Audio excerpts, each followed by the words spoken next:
खगे च सुरेन्द्रे च कौशिके पाद संस्पृशि निर्विशेष मनस्काय श्री वीरस्वामिने नमः। आर्हत वाङ्मय में कहा गया है, समयम तत्थु वेहाय अप्पाणम विप्पसाय। जीवन में समता की साधना करके हम विशेष प्रसन्नता को प्राप्त कर सकते हैं। शास्त्र में यह भी कहा गया, लाभा लाभे सुहे दुखे जीविए मरणे तहा समो निंदा प्रशंसासु तहा मानव मानव। लाभ हो अलाभ हो जाए, सुख दुख, जीवन हो मृत्यु हो, निंदा हो प्रशंसा हो, मान हो अपमान हो, इन सब में सम रहना चाहिए, समता में रहना चाहिए। कोई दुश्मन भी आदमी है तो भी क्षमा कर सकें, क्षमा करने का प्रयास करें। धर्म के क्षेत्र में समता का बहुत महत्व है। आप लोग व्यापार धंधा करते हैं, कभी मान लो खूब अच्छी कमाई हो गई और कभी कमाई विशेष न भी हो और कभी उल्टा नुकसान हो जाए, घाटा हो जाए, तो कमाई बहुत ज़्यादा हो गई तो बहुत ज़्यादा खुशियाँ नहीं मनाना। कभी घाटा भी लग गया तो ज़्यादा दुखी भी नहीं होना। मन में समता का भाव रखना। कभी सुख आ जाए, कभी दुख आ जाए, कभी कोई शारीरिक भी कठिनाई आ जाए, कभी बहुत कोई मान सम्मान मिल जाए, तो भी समता, मन में शांति रखना, समता का भाव रखना। कोई बहुत सम्मान कर दे, अमुक पुरस्कार अमुक सम्मान, दुनिया में कई पुरस्कार सम्मान चलते हैं, पद प्रतिष्ठा वे मिल जाए, कभी अपमान हो जाए, लोग निंदा करते हैं, पैम्पलेट छपाते हैं निंदा में, तो उस दोनों स्थितियों में निंदा और प्रशंसा दोनों में मानसिक संतुलन रखना, यह समता की साधना होती है। तो जीवन की हर अनुकूल प्रतिकूल परिस्थिति में मन में समता का भाव रखना, क्योंकि जो स्थितियां है ठीक है, आ गई, कोई समाधान खोजना हो तो खोज लें, वरना मन में शांति रखें। न रोष करना और न राग भाव करना, न रुठे न वितुठ, न रोष न तुष्ट, न रोष न तोष। एक आदमी ने किसी परिवार के आदमी की हत्या कर दी। वे दो भाई थे, बड़ा भाई छोटा भाई। छोटे भाई को मार दिया, हत्या कर दी। वृद्ध माँ विद्यमान थी, माँ को बड़ा दुख हुआ कि मेरा छोटा बेटा लाडला यूँ चला गया। एक तो मान लो कोई बीमारी सिमारी, एक हत्या करके मार दिया गया, बहुत दुख हुआ। माँ के आंसू मानो सूखते ही नहीं थे। तो वो बड़ा बेटा था, वो भी तेज तरार आदमी था, क्षत्रिय वंश के वे लोग थे। बड़ा बेटा बोला, माँ तुम चिंता मत करो, जिसने भी मेरे भाई की हत्या की है मैं उसको छोड़ूंगा नहीं। तुम्हारे सामने ला करके जो उसका काम करना है वो मैं तुम्हारे सामने करूंगा, तुम विश्वास रखो। थोड़ा टाइम भले लग जाए, मैं हत्यारे को खोजूंगा और तुम्हारे सामने लाऊंगा। माँ कुछ बोली नहीं। बेटा का माँ मैं जा रहा हूँ खोज के लिए। अब वो बड़ा भाई जगह जगह गया, घूमते घूमते घूमते घूमते एक जगह वो हत्यारा मिल गया। प्रमाणित हो गया इसी ने हत्या की थी। उस लड़का हत्यारा, वो युवक था ऐसे, उसको पकड़ करके माँ के पास लेकर आया। बोला, माँ ये मेरे भाई का हत्यारा है, खोजते खोजते मुझे मिल गया है। अब मेरे मन में भी इतना गुस्सा है, तुम्हारे सामने इसका सिर और धड़ मैं अलग करूँगा। वो बेचारा हत्यारा डर गया, रोने लगा, रे मुझे माफ़ करो माफ़ करो। वो भाई बोला, माफ़ कैसे करें, मेरे भाई की हत्या की है तुमने।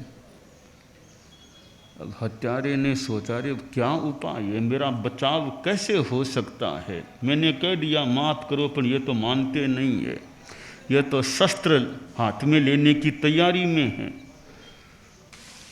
उसके दिमाग में एक बात आ गई कि ये परिवार है वो हिंदू संस्कृति का परिवार है, हिंदू संस्कृति में इनकी बड़ी आस्था है, और हिंदू संस्कृति के लोग गाय को बड़ा महत्व देते हैं, गाय की गो हत्या नहीं होनी।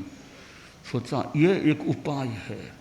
वो हत्यारा जो वैसे बंधा हुआ था, आसपास कोई तिनखा पड़ा था, यहाँ घास फूस का और का तिनखा, उसने वो हाथ में लेकर के मुंह में ले लिया और बोला, मैं आपकी काली गाय हूँ, मैं आपकी काली गाय हूँ, मैं आपकी काली गाय हूँ। तब माँ बोली, बेटा अब तुम गुस्से को निकालो, गुस्से को छोड़ दो, गुस्सा मत रखो, माफ करो। क्यों माँ, इतने महीनों तक परिश्रम करके मैं खोज के लाया हूँ, अब छोड़ दूँ कैसे। कि बेटा नहीं, बस गुस्से को निकाल दो मन से, कोई गुस्सा नहीं करना। इसने कह दिया कि मैं आपकी काली गाय हूँ, तो हम तो हिंदू संस्कृति के लोग गाय को नहीं मार सकते, हम गाय को नहीं मार सकते, हमारी गाय बन गया, अब नहीं मार सकते, इसको माफ़ कर दो, खाना खिला के छोड़ दो बस। अब गुस्से को अब मत रखो मन में। तो बेटा बोला, माँ तुम्हारी आज्ञा, जो तुम्हारी आज्ञा। कि माँ का भी बड़ा भक्त था वो बेटा, कि माँ ने कह दिया तो माँ की बात भी माननी है, हमारी संस्कृति भी है। तो अभी तुम क्षत्रिय पुत्र हो, ठीक है, क्षत्रिय में शक्ति हो, ठीक है, पर जो काली गाय बन जाए उसको छोड़ देना, उसको नहीं मारना। तो यह गुस्से को भी पी जाना, क्रियान्वित नहीं करना, इतना मन में गुस्सा और उसको भी पी जाना या छोड़ देना, यह भी एक प्रकार से समता का ही किसी अंश में, हम गुस्सा नहीं करना भी तो समता हो सकती है। और उनके सामने हिंदू संस्कृति, क्षत्रिय भाव, इधर काली गाय, ये कई बातें सामने आई। तो अब इसको नहीं मारना।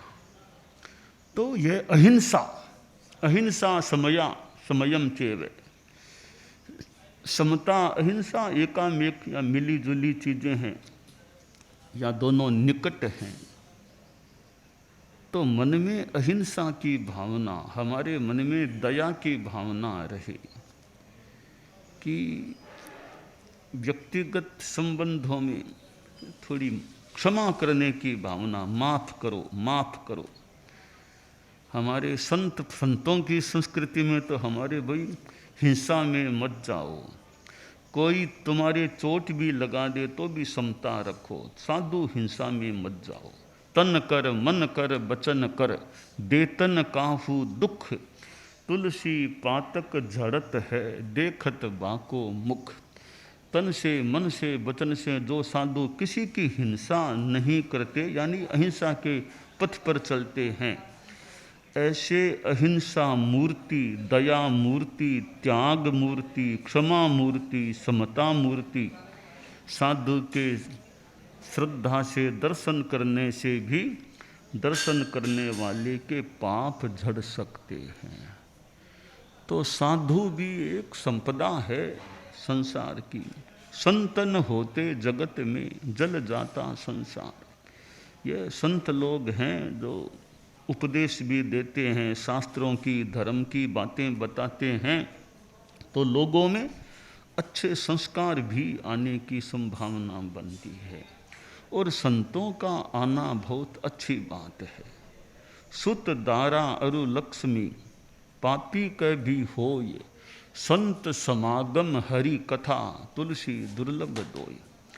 बेटा है, लक्ष्मी है, धन आदि चीजें एक पापी सामान्य आदमी के घर में भी मिल जाएं, परंतु संतों का समागम होना और हरि कथा भगवान धर्म की कथा का होना, ये दो चीजें दुर्लभ है। संतों का समागम और हरि कथा, भगवत कथा, धर्म कथा, ये दुर्लभ चीजें हैं, ऐसा कहा गया है।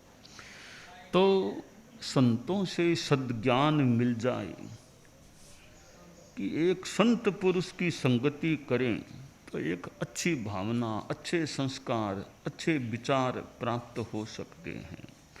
संगति अच्छे की है तो संस्कार अच्छे मिल सकते हैं। संगति बुरे की आदमी करता है तो संस्कार बुरे हो सकते हैं। तो आदमी को अच्छे की संगति में रहना चाहिए।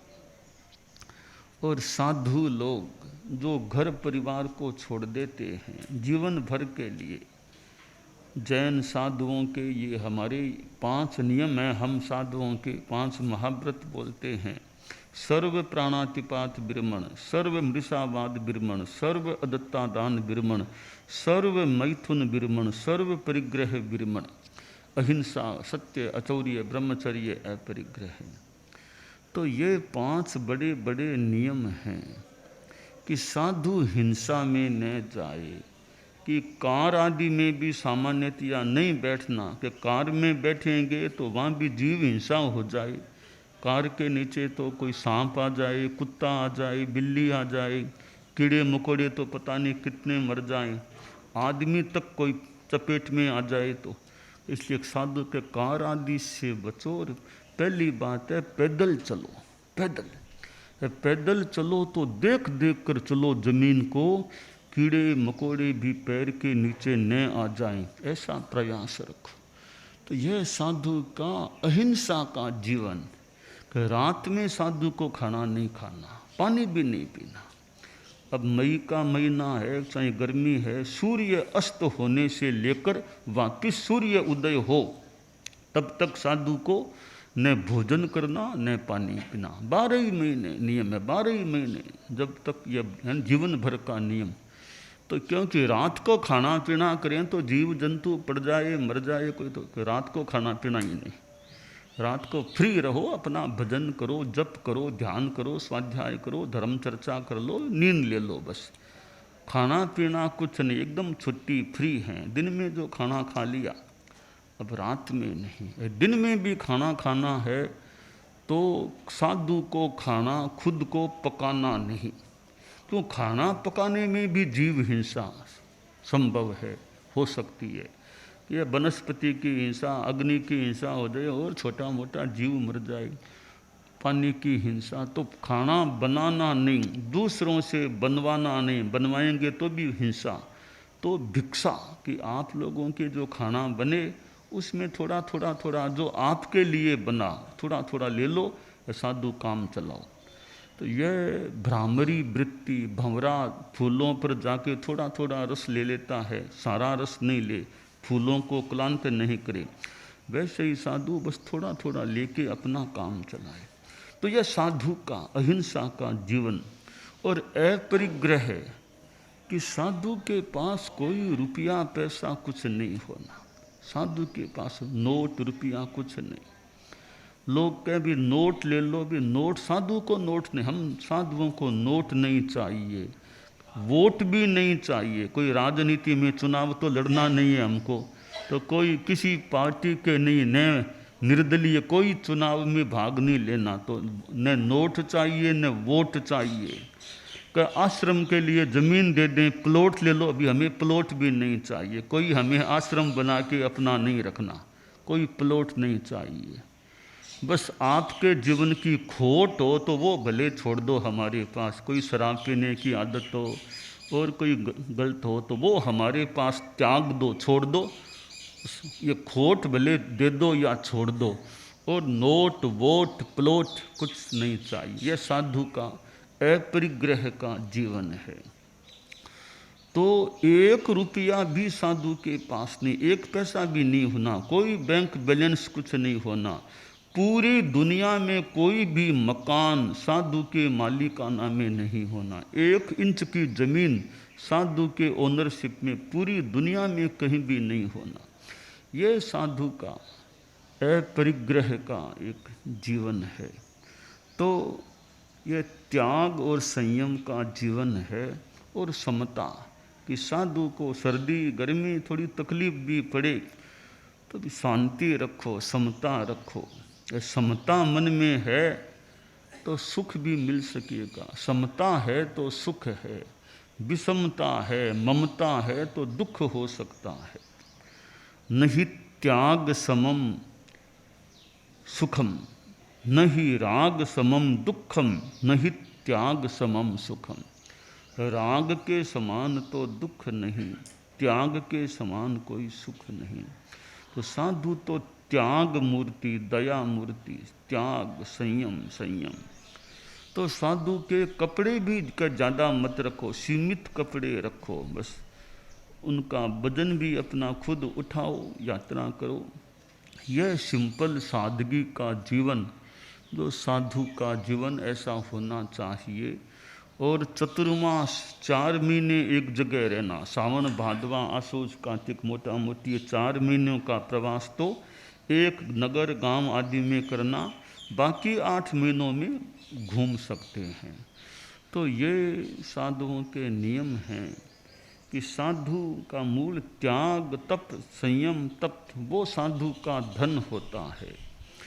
तो साधु कंचन कामिनी के त्यागी हो, पैसे के त्यागीर, कामिनी के त्यागीर, अपरिग्रही रोई।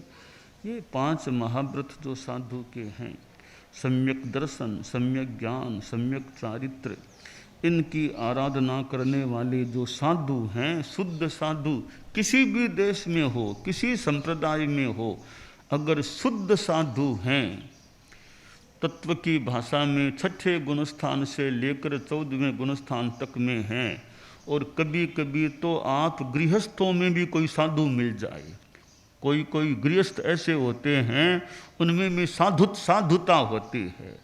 तो साधु कहीं भी है, वो साधु वंदनीय है, किसी भी संप्रदाय में हो, बस 6ठे गुणस्थान से लेकर 14वें गुणस्थान तक के गुणस्थानों में है। और शुद्ध साधुता अगर है तो किसी वेश में हो और किसी देश में हो और किसी परिवेश में हो, इससे मतलब नहीं। शुद्ध साधु को हमारा नमस्कार है। नवकार में कहा गया, नमो लोये सब साहूणम, लोक के समस्त साधुओं को नमन है, नमस्कार है। तो यह एक बहुत व्यापक बात है कि कहीं भी साधु, शुद्ध साधु हैं, उनको मेरा नमस्कार है। तो दुनिया में कितने महापुरुष हुए हैं, ये दुनिया का मानो अच्छी बात है, दुनिया के लिए भाग्य की बात कह दें, जहाँ हमेशा दुनिया में कहीं न कहीं महापुरुष, तीर्थंकर पुरुष भी उपलब्ध रहते हैं। और ये महापुरुष होते हैं त्यागी, बैरागी, उपदेश देने वाले भी हों, तो जनता में भी धर्म की भावना, धर्म के संस्कार पुष्ट हो सकते हैं। जनता सुख के मार्ग पर चल सकती है कि जितना पदार्थों में, मोह माया में ज़्यादा रहेंगे तो दुख हो सकेगा, त्याग के मार्ग पर चलेंगे तो सुख मिल सकेगा। एक बाबा जी प्रवचन दे रहे थे, तो प्रवचन देते देते सुख, शांति, परमात्मा, आत्मा, ये बातें बताई। तो प्रवचन पूरा हुआ तो एक आदमी उठा कि बाबा जी आपने शांति सुख की बात अभी कही, आप तो ज्ञानी पुरुष होंगे, भीतर का ज्ञान होगा, तो हमको आप यह बताओ, इतनी बड़ी हजारों लोगों की आपकी यह परिषद है, जनता है, ऑडियंस है, इसमें सबसे ज़्यादा सुखी आदमी कौन है? आप यह बताओ। इतनी ऑडियंस है, हजारों लोग हैं, सबसे ज़्यादा सुखी आदमी कौन है? तो महात्मा जी ने कहा, भाई अब क्या मतलब है, मैं क्यों बताऊं, फिर भी इतना पूछ लिया तो बता दूं कि मेरे सामने अंतिम पंक्ति में एक युवक बैठा है, एक लड़का बैठा है। वो युवक आपके इस गांव का और आपकी इस परिषद में सबसे ज़्यादा सुखी है। लोगों ने देखा, रे पीछे कौन बैठा है? तब कई लोग गए कि कौन है पीछे? तब देखा, रे वो तो हमारे गांव का भिखारी है, हमारे गांव का भिखारी बैठा है, फटे हुए कपड़े हैं। तो लोग हंसते हुए बोले, बाबा जी आपने ये क्या बता दिया कि सबसे सुखी वो है? वो तो हमारे गांव का भिखारी है, फटे हाल आदमी है। आपकी परिषद में राजा खुद बैठे हैं, हमारे राजा आए हुए हैं, आप राजा का नाम लेते भी कि सबसे ज़्यादा सुखी तो राजा है, तो हम मानते भी महाराज हैं, राजा वो तो सुखी हैं ही। आपने राजा का नाम नहीं लिया। हमारे गांव के धनवान, सबसे ज़्यादा धनवान सेठ साहब भी आज यहाँ आए हुए हैं, आप उनका नाम लेते, वो भी आपने नहीं लिया।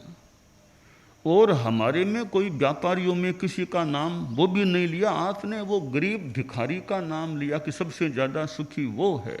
वो कैसे सुखी हुआ? तो बाबा ने कहा, भाई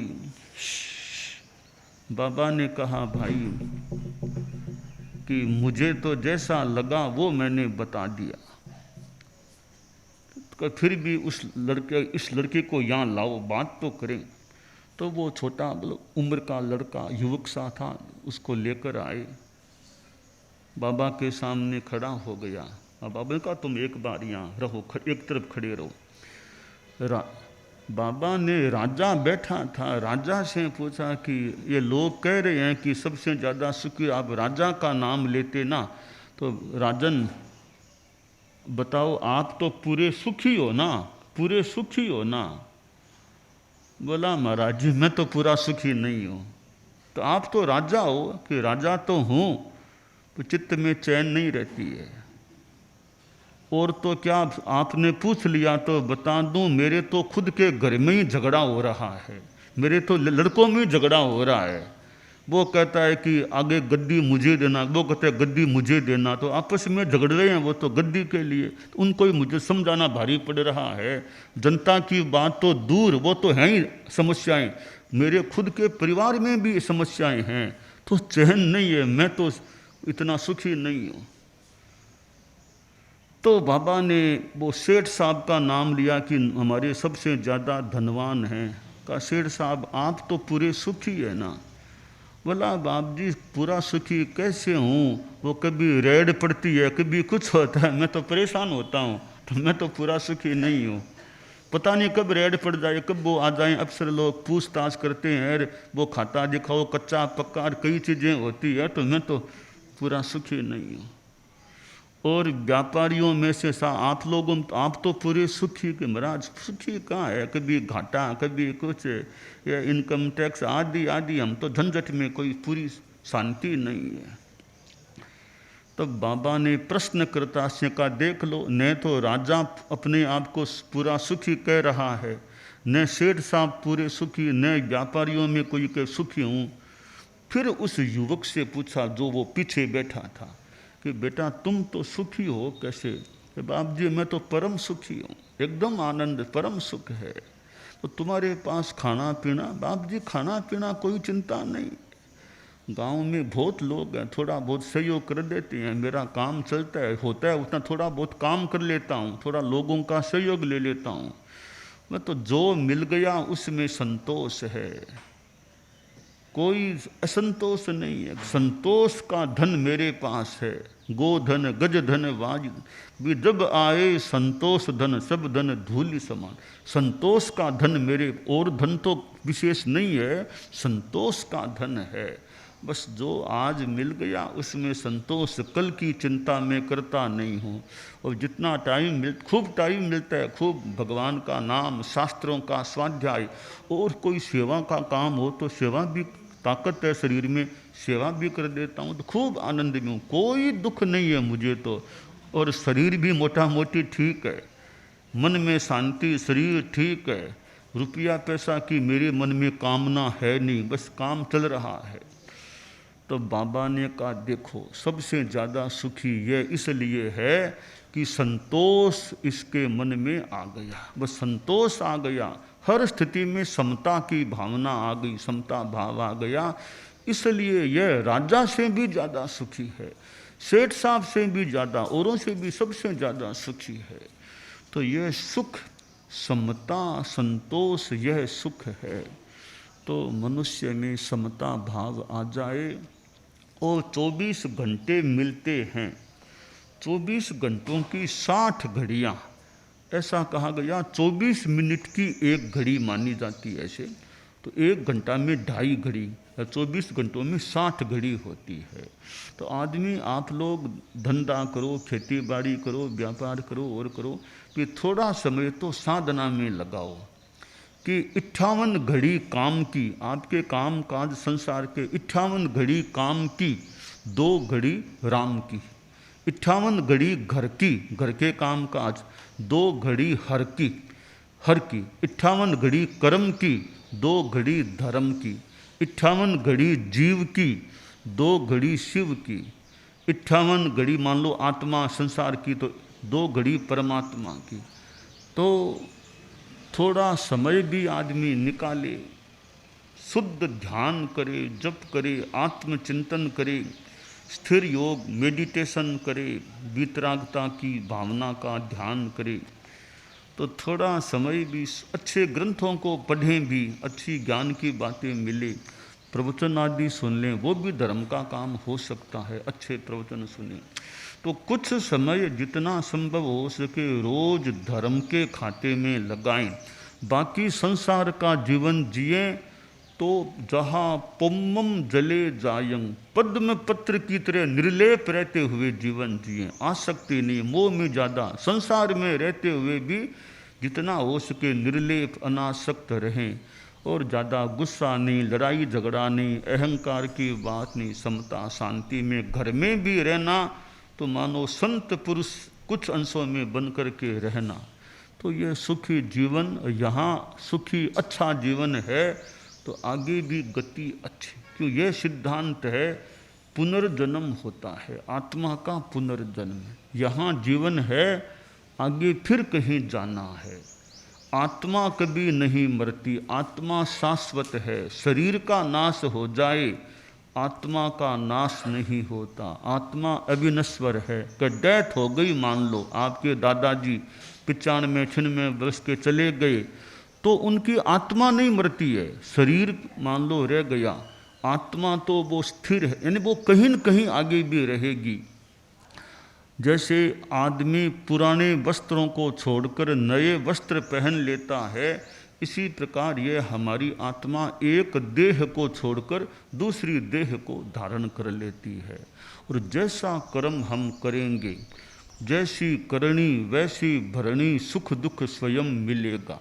जैसा कर्म करेंगे वैसा फल हमें भोगना है, इसलिए बुरा कर्म करने से हमें बचना चाहिए। सत्कर्म, अच्छा कर्म, धर्म का कार्य करें, धर्म के रास्ते पर चलें, तो हमें अच्छे का फल अच्छा, कर भला होत भला, अच्छा करो अच्छा मिलेगा। तो किस बुरे रास्ते पर नहीं चलना। अहिंसा, सच्चाई, ईमानदारी, मन में दया करुणा, आध्यात्मिक दया करुणा की भावना, ये अच्छी चीज़ें जीवन में रहें तो हमारी आत्मा अच्छी बन सकती है। और यह परमात्मा प्रभु का स्मरण है, शुद्ध आत्मा वीतराग का स्मरण करते रहें, ताकि हमारे भाव भी शुद्ध बने रहें। और यह शरीर है, इससे जितना नौका, इसको नौका बना करके संसार को तरने का प्रयास करें। जितनी धर्म की साधना इस शरीर से करेंगे, हम भव सागर को कभी पार कर दें और मोक्ष की अवस्था को हम प्राप्त कर लें। तो यह मानव जीवन अभी हमें मिला है। कितनी योनियाँ, 84 लाख जीव योनियाँ बताई गई, उसमें यह मानव जीवन मिलना मुश्किल कहा गया है, वो अभी हमें प्राप्त है। तो यह तो एक जागें, धर्म की दृष्टि से जागें, वह मौका है। एक गीत में कहा गया, यह है जगने की बेला, अब ना सोना चाहिए। यह है जगने की बेला, अब ना सोना। हृदय को धोना चाहिए कि पावन होना चाहिए। यह है जगने की बेला, अब ना सोना चाहिए। मानव तन रत्न मिला है, मानव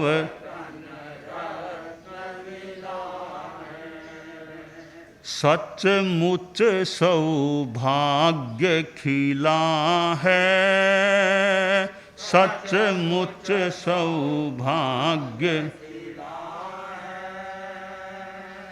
कोडी में इसको कभी न खोना चाहिए। हृदय को धोना चाहिए कि पावन होना चाहिए। यह है जगने की बेला, अब ना सोना। मन चाही मौजें ले लो, मन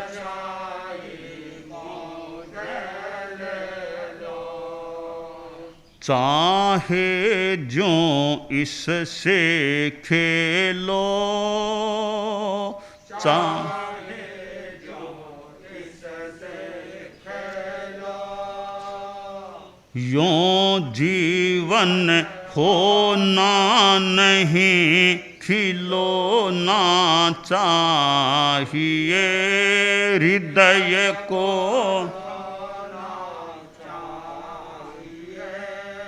कि पावन होना चाहिए।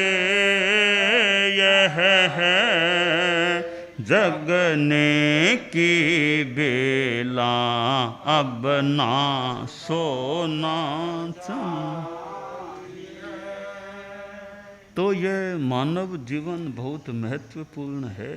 इसमें कितना आदमी का चिंतन, ज्ञान, विवेक हो सकता है। तो इसका हम अच्छा उपयोग करें। मानव हैं, इंसान हैं, अच्छा जीवन जिएं, किसी को बिना मतलब तकलीफ़ नहीं पड़े हमारी ओर से। बेगुनाह को हम बिल्कुल तकलीफ़ न दें और क्षमा, दया, करुणा की भावना रखें। तो हम 3 बातें मानव जीवन के लिए बताया करते हैं। सद्भावना, नैतिकता, नशा मुक्ति। सद्भावना यानी जाति संप्रदाय आदि को लेकर दंगा, फसाद, मार काट, हिंसा, हत्या, इसमें नहीं जाना। और नैतिकता कि जो भी कार्य करें उसमें ईमानदारी ज़्यादा से ज़्यादा रखने का प्रयास हो। तीसरी बात है नशा मुक्ति।